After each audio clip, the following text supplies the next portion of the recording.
du Père et du Fils et du Saint-Esprit. Amen. Je continue l'explication du Notre Père, des rites de la messe, et en particulier de la prière du Seigneur. La dernière fois, nous avons parlé de la Sainte Communion en demandant au Seigneur « Donnez-nous aujourd'hui notre pain de ce jour, le pain de notre corps et le pain de notre âme. » Et le pain de notre âme, c'est Jésus lui-même. « Je suis le pain vivant descendu du ciel, et celui qui mange ma chair et boit mon sang a la vie éternelle, et je le ressusciterai au dernier jour. Ma chair est vraiment une nourriture et mon sang est vraiment une boisson. » Alors aujourd'hui, nous arrivons à la demande suivante. Pardonnez-nous nos offenses, comme nous pardonnons à ceux qui nous ont offensés. Quand on dit le Notre Père, en fait, on se prépare, entre autres choses, à la communion qui suit juste après. On demande justement ce pain de l'âme.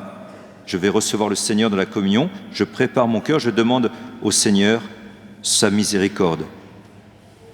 Il faut avoir le cœur ouvert, le cœur plein d'amour pour recevoir Jésus, pour que Jésus fasse grandir encore cet amour. Si on a le cœur fermé, si on a le cœur sans la grâce de Dieu, en état de péché mortel, on ne peut pas recevoir le Seigneur. Et une des conditions pour recevoir la miséricorde de Dieu, c'est nous-mêmes d'être miséricordieux. Jésus dit « Bienheureux les miséricordieux, ils obtiendront miséricorde ». Ailleurs, Jésus donne une autre parabole dans l'Évangile, et il finit comme ça. « C'est ainsi que votre Père du ciel vous traitera, si chacun de vous ne pardonne pas à son frère du fond de son cœur. » Nous sommes, entre guillemets, condamnés à pardonner à notre prochain pour pouvoir être pardonnés. Alors nous demandons cela au Seigneur, pardonnez-nous nos offenses, nos péchés, comme nous pardonnons à ceux qui nous ont offensés. J'ouvre mon cœur, le Seigneur me fait miséricorde et je peux recevoir Jésus dans la Sainte Communion, même si, fondamentalement, je ne suis pas digne de recevoir le Seigneur. Maintenant, pour les plus grands, il faut faire attention. Comme dans toutes les paraboles du Seigneur, tout ce qui est dit n'est pas toujours transposable comme tel dans notre vie spirituelle ou dans le domaine de la foi. Nous ne devons pas faire quelquefois des copier-coller hâtifs sur les paraboles de Jésus. Par exemple, aujourd'hui, si le roi de la parabole est bien Dieu le Père, il est clair que Dieu ne se met pas en colère comme un homme, parce que Dieu ne change pas. En revanche, il y a bien un enseignement qui est toujours valable et qu'il nous faut recueillir et graver dans notre cœur et dans notre mémoire dans cette parabole.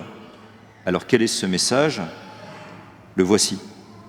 Pour être admis au banquet des noces éternelles, c'est-à-dire à la communion éternelle avec Dieu, qui ressemble à un banquet de noces, tant la joie surabondera dans les cœurs, il faut avoir un vêtement blanc.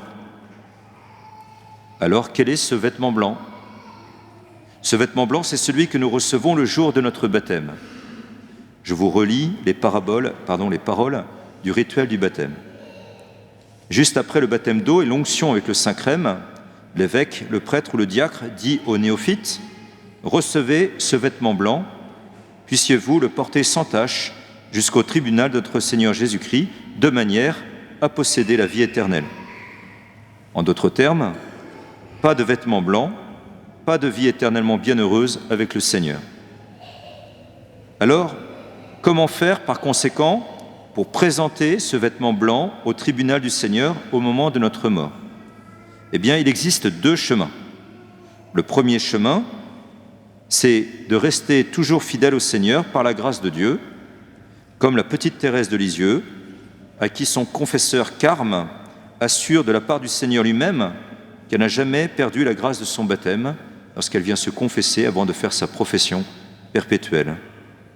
Le deuxième chemin, c'est en ressuscitant à la vie de la grâce, après un ou plusieurs péchés mortels qui nous ont fait perdre le vêtement blanc de l'amitié avec Dieu, comme par exemple saint Charles de Foucauld, après sa confession sacramentelle à l'église Saint-Augustin de Paris, ou encore saint Bartolo Longo, que le pape Léon XIV canonise aujourd'hui. Cet homme qui est devenu prêtre de l'Église catholique, qui était devenu rationaliste, anticlérical, franc-maçon, et il l'a dit lui-même, initié parce que le démon aime singer les rites de Dieu, initié de telle sorte qu'il a été considéré comme prêtre sataniste. Il est canonisé aujourd'hui.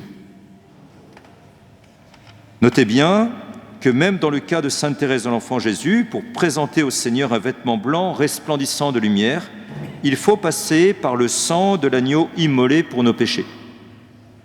Sainte Thérèse de l'Enfant Jésus, comme Saint Charles de Foucauld ou Saint Bartolo Longo, ont été sauvés par le sang de l'agneau. Ils sont tous les trois les objets de l'amour infini, de l'amour miséricordieux de Jésus pour eux. C'est le livre de l'Apocalypse qui nous le révèle avec une force inouïe. Je cite le livre de l'Apocalypse. C'est Saint Jean qui a une vision. Après cela, j'ai vu, voici une foule immense, que nul ne pouvait dénombrer, une foule de toutes nations, tribus, peuples et langues. Ils se tenaient debout devant le trône et devant l'agneau, vêtus de robes blanches avec des palmes à la main. L'un des anciens prit alors la parole et me dit, « Ces gens vêtus de robes blanches, qui sont-ils et d'où viennent-ils » Je lui répondis, « Mon Seigneur, toi tu le sais. » Il me dit, « Ceux-là viennent de la grande épreuve. Ils ont lavé leurs robes, ils les ont blanchies par le sang de l'agneau. C'est pourquoi ils sont devant le trône de Dieu et le servent jour et nuit dans son sanctuaire. Celui qui siège sur le trône établira sa demeure en eux. Ils n'auront plus faim, ils n'auront plus soif, ni le soleil ni la chaleur ne les accablera, puisque l'agneau qui se tient au milieu du trône sera leur pasteur pour les conduire aux sources des eaux de la vie. Et Dieu essuiera toute larme de leurs yeux. » Mais nous allons aller plus loin grâce à la petite Thérèse de Lisieux. Il nous faut écouter ce docteur de l'Église. Elle se compare, dans l'histoire de son âme, à Sainte Marie-Madeleine. Elle aurait pu se comparer à Charles de Foucauld ou à Saint Bartolo Longo, si elle avait connu l'histoire de la conversion de Charles avant sa mort, ou de celle de Bartolo, et si ils n'avaient pas été tous les trois des contemporains. Voici ce qu'elle a écrit. Je cite Sainte Thérèse, elle se compare à Sainte Marie-Madeleine. « Ah, je le sens, Jésus me savait trop faible pour m'exposer à la tentation. Je reconnais que sans lui, j'aurais pu tomber aussi bas que Sainte Marie-Madeleine. Mais je sais aussi que Jésus m'a plus remis qu'à Sainte Marie-Madeleine, puisqu'il m'a remis d'avance, m'empêchant de tomber. Ah, que je voudrais pouvoir expliquer ce que je sens. Voici un exemple qui traduira un peu ma pensée. Je suppose que le fils d'un habile docteur rencontre sur son chemin une pierre qui le fasse tomber et que dans cette chute, il se casse un membre. Aussitôt, son père vient à lui, le relève avec amour, soigne ses blessures, employant à cela toutes les ressources de son art, et bientôt son fils complètement guéri lui témoigne sa reconnaissance. Sans doute cet enfant a bien raison d'aimer son père. Mais je vais encore faire une autre supposition.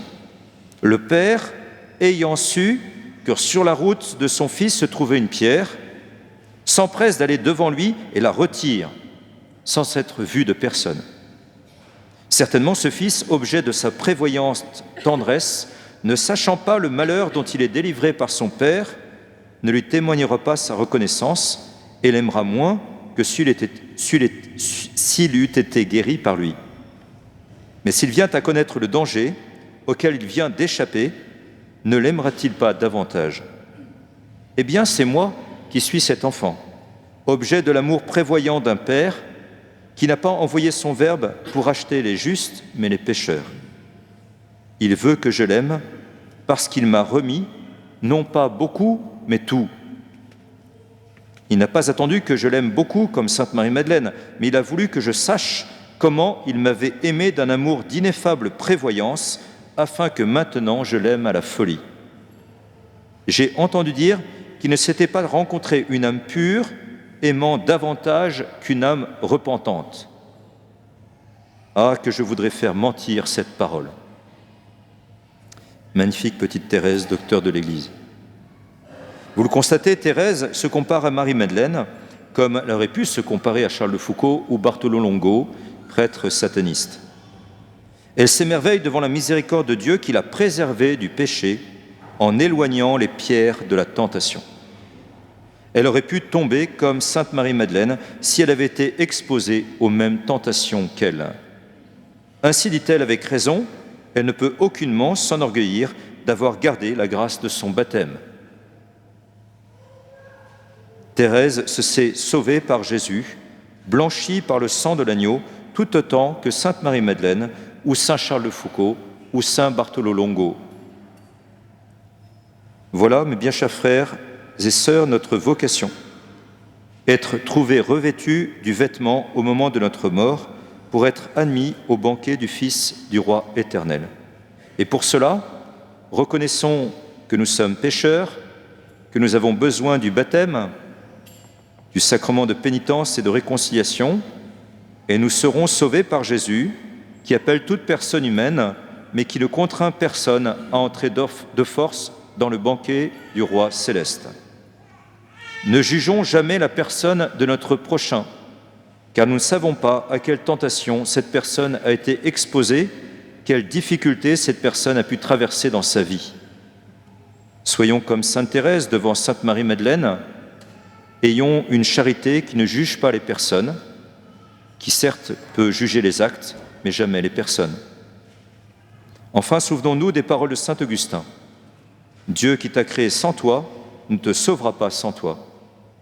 Alors par grâce, par la grâce de Dieu, puissions-nous ne pas faire obstacle à la volonté salvifique universelle du Seigneur et ainsi parvenir un jour au royaume des cieux. Amen.